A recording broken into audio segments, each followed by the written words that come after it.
Hey everyone, this is Jerry, the founder of Bronson Creative and the director of Seize the Carp. Today we're going to break down another scene from my third feature and talk about how we made it, and hopefully it inspires you to make your own film. So let's get started.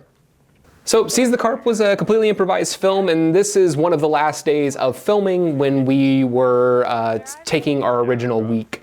And so we had gotten all the way up to San Francisco, and we'd had a conversation a couple days previous about a carnival. There was a photo that had been handed to Rachel, and they were talking about maybe going to a carnival. And so when we got done filming that sequence, I remember as soon as we cut, I said, we gotta find a carnival. And so this was never written into the script. I would not suggest you write a carnival into your script because it'd be very expensive, very hard to find. And so, but when you're making a film like this, you can be open to these really happy accidents, these happy things that just happen. And so one of the things that happened was this.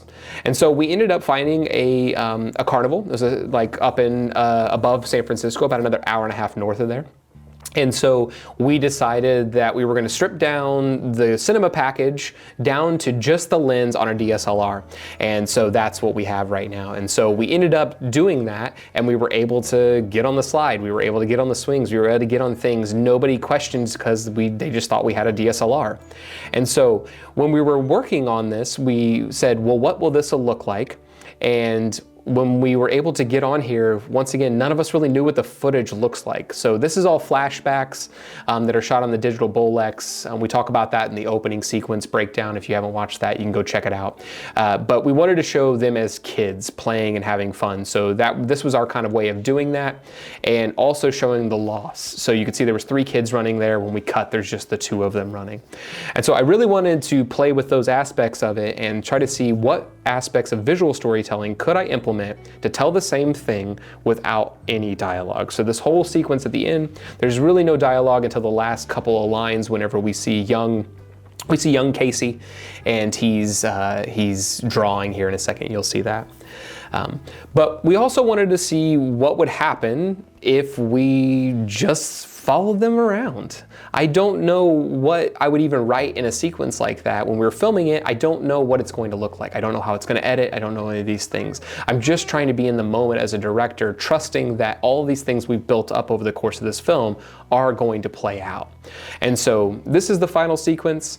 Whenever we're in their tree fort that they talk about in the very first scene, and they're talking about making a fort out of blankets and things like that. And so we decided to kind of recreate that. We actually recreated it in my house, and so you can see, you'll never know that because we don't show the floor, but the fort and the blankets and everything like that were just in my front room.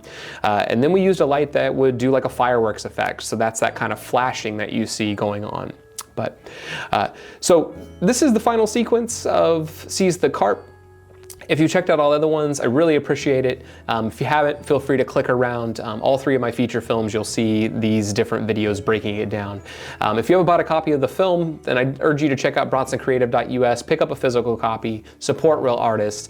And if you've made a film and this inspires you, please share it with me. And so I would love to see what it is, and maybe we can get your film on physical media as well and share it with a completely different audience that may never find it on streaming. So I hope you enjoyed. Take care, and we'll see you next time.